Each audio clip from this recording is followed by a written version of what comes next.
So Andrew, thanks so much. Second time on the podcast, this time remotely, which I think we're all getting used to at the moment. Yeah, thank you for having me. No, my pleasure. So a lot has changed since we caught up with you in San Francisco at Dreamforce last year. A lot has changed in the world, but a lot has changed in your work situation as well. So there's quite a lot I want to catch up on. But let's start with your new life in Mountain View, your new life in California. How's it all going? Yeah, so I moved here about 4 weeks ago, so I got to go to work for 2 days until they sent us home. Yeah. Yeah, and then I had an Airbnb back then, but then I figured, okay, I should find a more long-term place to live, right? If I'm gonna be working from home. Fortunately, I did like 2 days before we went on lockdown. But now, yeah, I've settled in Mountain View, but I haven't really had the chance to explore too much. So I'll probably be doing all of that once this whole thing clears up.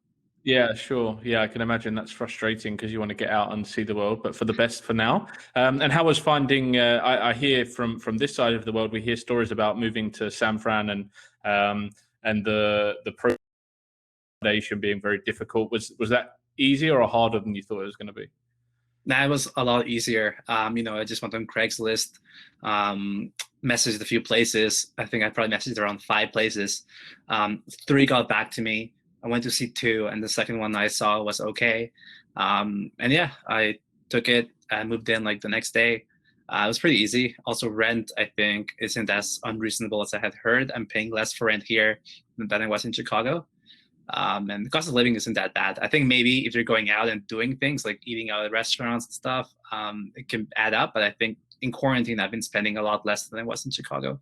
Sure. And I guess it's all dependent on, the salary and stuff. But yeah, I've always heard that it's crazy expensive. So it's a really interesting insight that it's not as bad as perhaps people make out. Yeah, nope. I've been pleasantly surprised. So yeah, it's been working out for me. Yeah, sure. So can you tell us a bit more about the role that you now play? Yeah, sure. So it's funny because actually when I interviewed for Google, the whole time they were kind of telling me that, the Google Cloud team was interested in, getting more headcount. When they flew me in, I flew into Sunny Valley, which is where there's another Google office where Google Cloud mostly is. So I kind of came in with the idea that I was going to be working within the Google Cloud team. But then during team matching, the Google hardware team picked me up, which worked out very well actually, because I think I'm more interested in consumer products than cloud, just because it's easier to explain to someone, what do you do?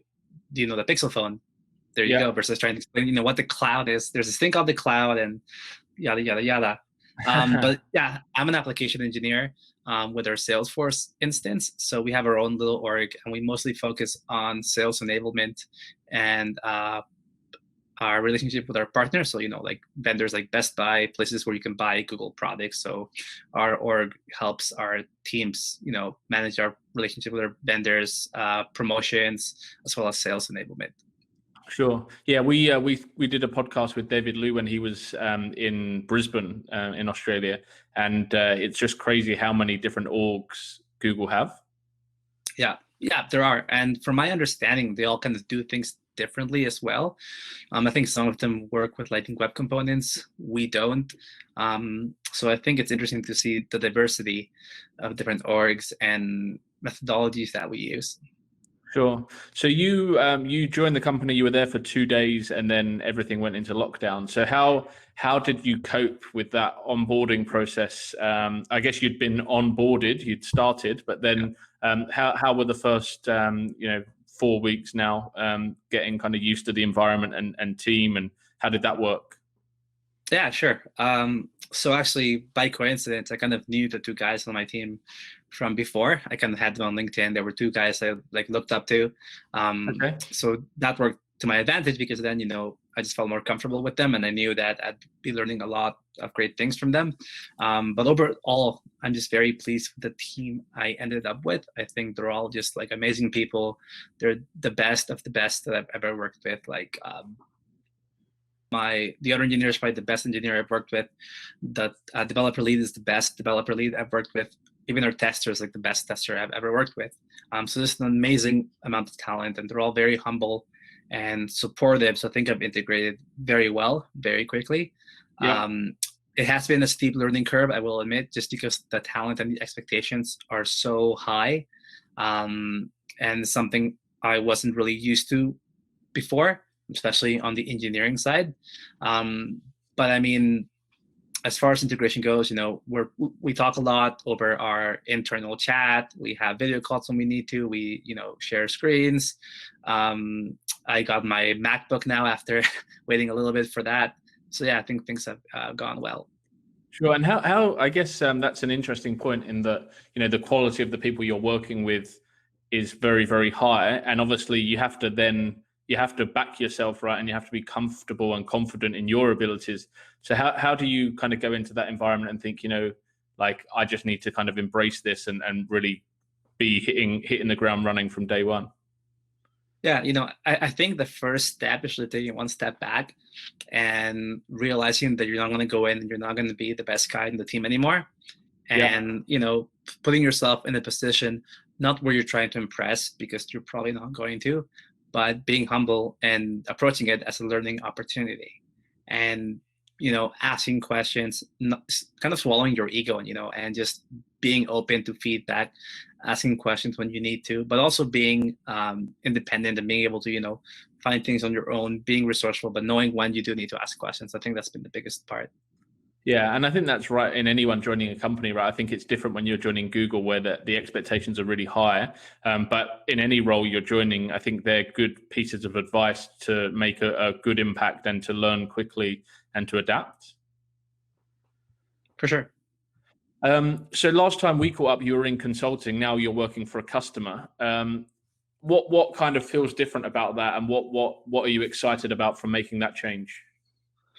Well, I imagine it would really vary per industry. Now I'm in tech, so I'm sure working at an end user in tech is probably pretty different than working at an end user in financial services or life sciences, right?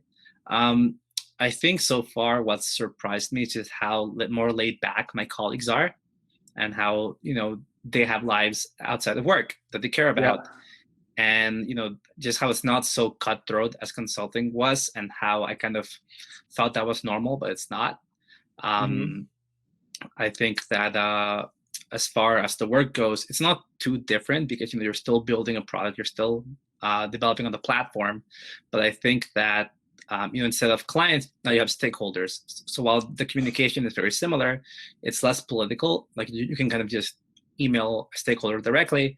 While consulting, sometimes you need to regroup with your team, understand how you're going to approach the client about this, how you're going to communicate a certain limitation or a certain delay, things like that. So I'd say it's a little less political in that sense. Yeah, sure, that makes sense.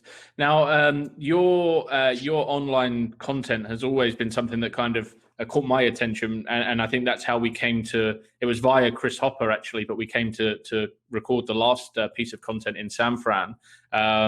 But it's kind of gone through the roof. Your engagement online is incredible. But you actually said that having that online engagement and presence helped you get the role with Google. So can you explain that? How did that come about? Yeah, sure. So I mean, like, I think back when I met you, that was months ago, and I had an online presence there, but it wasn't anything compared to like where I've been the past week. So back then it was kind of like it was the same people liking my stuff. I kind of knew them all, I kind of knew who they all were. I talked to them at some point. So back then, I would make a post, and if it would do really well, I could see people from what companies had seen it the most. So typically, like if one person from Amazon would like it, then I would get a bunch of Amazon views. And then the next day, like an Amazon recruiter would reach out saying, hey, I came across your profile on LinkedIn. We're hiring for this role. Are you interested? So typically, whenever I posted something that would get a lot of reach, it would happen. So what's interesting is Google reached out to me. A recruiter from Google reached out after one who had posted it really well, but he didn't really say, "Hey, we're hiring." He said, "Hey, Andrew, like nice to meet you. We're hiring for these Salesforce roles in the new year, so it'd be cool to keep in touch." Sure. Of course, I didn't just let it turn into a cold lead. I told him, "Hey, man, that's great, but can I send you your resume for some feedback? And then I can work on it until the new year." So he said, "Sure, send it away." Partly because I also thought it was a scam. You know how these companies or like, you know, these scammers like, oh, hey, you want the job at Google? It's like, you know, Yeah, send me yeah. $100 through Western Union. But he actually provided me a Google email. So I thought, okay, this guy's pretty legit. And when I sent him my resume, he was like, oh, hey, Andrew, actually, like, I really like your resume. Why don't we get started on the process right away? We'll be slow because we can hire you until the new year, but I think, you know, you'll have more time to prepare for interviews and things like that. And yeah, I kind of just went from there. A few other companies reached out along the way and I interviewed there too. I had a few offers to choose from, and I ultimately chose Google because I just thought it was a really good group of people. And I really liked the direction they were going with, you know, their technology. Sure. So you didn't apply for a role at Google; they approached you, and then you applied, basically. Yeah, so that was interesting because, you know, I had kind of sent out resumes over the past year, kind of very casually online, but I never really heard back from any. Google reached out to me. I was thinking, like, wait, you already have my resume. I've already applied for this specific role. Yeah. And I think, you know, then they probably matched my email with the application system and probably pulled up my old application. Sure. Yeah. So it actually wasn't based off the fact that you had applied for a role, though. It was because they saw your content and then they approached you that then kind of triggered the whole process. Yeah, exactly. Yeah, yeah, wow. And I remember a post you put up not long back about being on a beach and lending someone your battery pack, and that turned out to be like the head of engineering at a tech company in San Fran. So, do you think networking and like building a brand like is both something you do online and offline? For sure. So I think, you know, like I travel a lot. I've been to almost 50 countries. And I travel solo a lot. So when you're traveling solo, you kind of meet all these interesting people because you do make an effort to kind of socialize, right? So in that case, yeah, I was on the beach at a bar and this guy comes up looking to charge his phone. And I offer him a battery pack. They come back to have a few beers with me and, you know, they ask me where I'm from, what I do. And I said, oh, well, I'm moving to San Francisco. And they're like, oh, well, we live like, you know, in a town called Mountain View. And they said, oh, hey, that's where I'm going. Yeah, you know, we had a good connection there, just very informal. I didn't know they were in tech. I didn't really know what, you know, they were doing. But yeah, then the guy gives me his business card and I see he was director of engineering at a very well-known tech company. And that was before, so I'm sure now he's doing probably even bigger stuff, which is pretty cool. Actually, I need to connect with them now that I'm in town too. Yeah, well, But yeah, I that's it. think I do that. Yeah, sorry, go ahead. Yeah, I mean that's the thing, right? You've now got a bigger connection and network in Mountain View than you would have had you just joined Google without any other contacts. Yeah, for sure. I mean, I don't know anyone else from here anyway. But I think, yeah, you know, I just talk to people all the time whenever I can, especially when I'm abroad, and you meet all sorts of interesting people. Yeah, and I think people, you know, a lot of people go to meetups and they're more comfortable building networks and brand in person, but lots of people are afraid to do that online. So, did you ever have that kind of same self-doubt around putting content out? So I think, you know, I think the issue is a lot of people don't know what type of content they want to put out, and then they kind of just copy what other people put out, and that's what makes them uncomfortable because the content they're generating isn't authentic to them. So, for example, my content, a lot of the time, it's just things that randomly come up. I don't really plan it. Like the post you mentioned about being on the beach, like I was in the Philippines and, you know, it happened and I just, you know, I think I wrote it like while I was sipping a beer, just like that. And then posted it. So it wasn't like, you know, I planned it and like I wrote this fantastic story. It was just, you know, something that happened.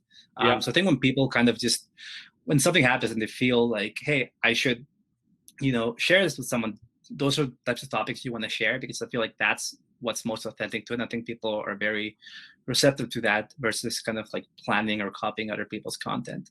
Yeah, I mean, I see certain things where you can tell someone is purposefully trying to get engagement. Like an example would be someone poses a question and says like if you agree. Yeah, or like when they write like enter like write yes if you want to see this, or like hey, Yeah, I'm offering this product for free. Comment interested and I'll send it to you. And like honestly, I block those people because like they're on my feed and they're not giving me any value. I'm not going to Yeah. write interested on your thing. What I'd Sure. rather have on my feed is people who I've encouraged to write content, because then I can go and I can like their content. I can go comment on their content. That's what I want on my feed. So I Sure. mean, I block those types of posts.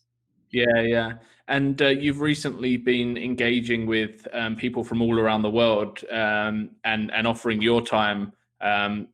Like a lot of people would say, why? Why do you do that? But what are you getting out of that experience? Yeah, so it's been crazy because I've been doing it for about 2 weeks now. And the first week was more low key. I had been wanting to do that for a while now, actually. I set up my Calendly account when I was in Chicago, but then the holidays came around and then I traveled and then I moved here. So it kind of just got pushed back. Um, I think honestly, it's just me being lazy, because I feel like if I offer to help people with the resume, they send me their resume, I spend time on it, send it back. There's a lot of back and forth, and that takes a lot of time. Well, if I Mhm. can just hop on 20 minutes on a call for 20 minutes with someone, and there's no homework I have to do before or after, just 20 minutes, ask away, let's look at your resume, do this, do that. I'm only losing 20 minutes of my time. So I see it as more more efficient use of my time.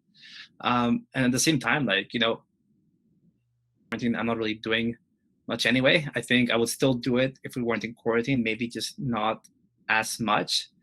But yeah, I mean, I don't feel it takes too much effort from my side, just because, I don't do any work outside of those 20 minutes. It's kind of very focused around those 20 minutes. And I take it from a very casual perspective too. I don't really claim to be a career coach or a career counselor. I'm just a guy in this room, happy to like give you an ear or provide advice from my experiences. Yeah, and I must admit I've taken your lead with that, and I set up a Calendly page, and I've locked out time every day for the foreseeable, just to catch up with people that perhaps, I mean, it's obviously my job as well to do this, right? But whereas you're doing it just out of the kindness of your heart, and I'm just offering up some time just to share kind of some assistance with anyone that might be looking for work or worried about the market. So yeah, thank you for setting the Calendly up first, because that I kind of followed your lead with that. Yeah, I'm glad. And actually, a lot of people have told me that. And yeah, I mean, it's really inspiring, because I didn't really expect it to take off this much. Sure. And at most, I was thinking of, like, I'll have a few conversations with some kid who doesn't know how to write a resume, but it's really made a big impact. So I'm happy that that's happened. Sure. So again, it comes back to people kind of being hesitant to build their brand online. But what has the benefit of you doing that been? Like obviously Google reached out, but aside from that, what have you got from the whole experience of building an online brand? So for me right now, I mean, I think that Google was, a good part. Before that, last year, I kind of experienced something similar when another FANG company reached out, but I didn't pursue. But I mean, at this point in my career, like, I'm happy with where I am. I don't think I can really benefit that much. I guess I kind of like it, because like when I connect with someone and I hear about how they're interviewing somewhere, or how now, because of the help I gave them, they're interviewing somewhere, it almost feels like I'm interviewing there as well. And it's kind Yeah. of like I had this shared excitement, like, yes, I'm going to get this job at Amazon. I'm going to get this job somewhere else. And it's kind of like I get to relive all these interview processes, or these applying, or, strategizing how to get a job all over again. So I guess that rush is something I get from it. But I mean, Sure. at this point, I think my branding is just to, like, I don't really plan. I haven't posted anything in a few days. I think I'm probably going to switch over to a different medium, like articles or podcasts or whatever. Just try different things out, because you never know what you might like. But I think at this point, I'm going more experimental too. Yeah, and it's like just a genuine, you're not trying to. There's no kind of end goal necessarily. Like you're not trying to do it to create a business or anything like that. It's just you're giving back, and you've benefited from it by securing roles with a company like Google. But it comes across as genuine as well, the content you're putting out. Yeah, thank you. I appreciate it. Started when I was consulting for this client, and their site was 2 hours away by train. So, in the morning I would like drink my coffee and sit in a train for 2 hours. So I had time. And so that's when I would like open up LinkedIn and, just post something off the top of my head. So that's kind of how it started. Yeah, nice. So on to obviously you've made the move. You're kind of in lockdown at the moment, but what are you most excited about now about having relocated from Chicago to Mountain View? Both from the getting to know the area, getting to know Google, the Google offices. What's really exciting you? For first, I think the weather. Before Chicago, I was in Canada, so another cold place. So I think I'm looking forward to more milder weather. I've heard apparently like having more sunlight and stuff helps with your mood and personality too. So I'm curious to see what that's like. Um, I know that Mountain View has some pretty good restaurants and food. I'm a big foodie, so I'm looking forward to that. At Google, I definitely want to experience all the perks, the food. Um, because the 2 days I was there, a lot of the cafes were either shut down or limited. So I didn't get to experience a whole variety of foods, which I think I'm going to do, and I'll probably gain another like 20 pounds. Um, and yeah, I mean, it's just a whole new experience. Like I said, I travel a lot, and I moved around a lot. I don't think I've lived in one place for longer than 2 years in the past, like 10 years. So I just take it with an open mind. I'll see what comes from it. Maybe I stay here for the rest of my life. Maybe I don't. We'll see. Yeah, nice. Well, look, thank you so much for your time. I think again, lots of value in there for anyone that is maybe starting their journey around building a brand, or one day wants to work at a company like Google and understand how you've gone through that process. And you mentioned you're going to change up the medium, but if anyone does want to connect with you that's listening to this, where's the best place for them to hit you up right now? Probably LinkedIn. I get a lot of messages, but I typically still read them all. I just don't always have the opportunity to reply. So just hit me up on LinkedIn. If you need something, help with something, just tell me what it is, because otherwise, I can't do the back and forth forever. So just let me know what you need, hit me up, and I'll probably reply. Yeah, that's a really good point. I think one thing that people should take from that point is that just sending a message, "Hi Andrew," on LinkedIn doesn't benefit anyone. No, I'm not going to reply, because like when I made one of my posts last week, I was getting multiple messages a minute. Like my inbox was just ding, ding, ding, ding, ding. People attaching their resumes and stuff, and like I can't do the back and forth. Like I have a day job, right? So if someone says, "Hi Andrew," for example, someone said, "Hi Andrew, I want this job at this company. I found this recruiter. What should I message them?" So I just like quickly wrote them like a draft message in like 30 seconds. Boom, done. Like I like to be able to do that versus have like a back and forth. Sure. Yeah, that's a really good point. And I think that's something a lot of people can take away, because we get a lot of that as well. Just the "Hi Ben," and then I might wake up to that and they sent it 7 hours ago, and then I reply, and it's just you're going back and forth, and no one really achieves anything. So cool. Well, look, thank you so much. And one thing I'd love for you to do after this, when you get back into the office, is write a short article about the food in Google, because I'd love to imagine I'm there and experiencing it myself. Will do. Cool. Well, thanks a lot, man, and best of luck with everything. And we'll catch up with you soon. Thank you. Sounds good. Bye.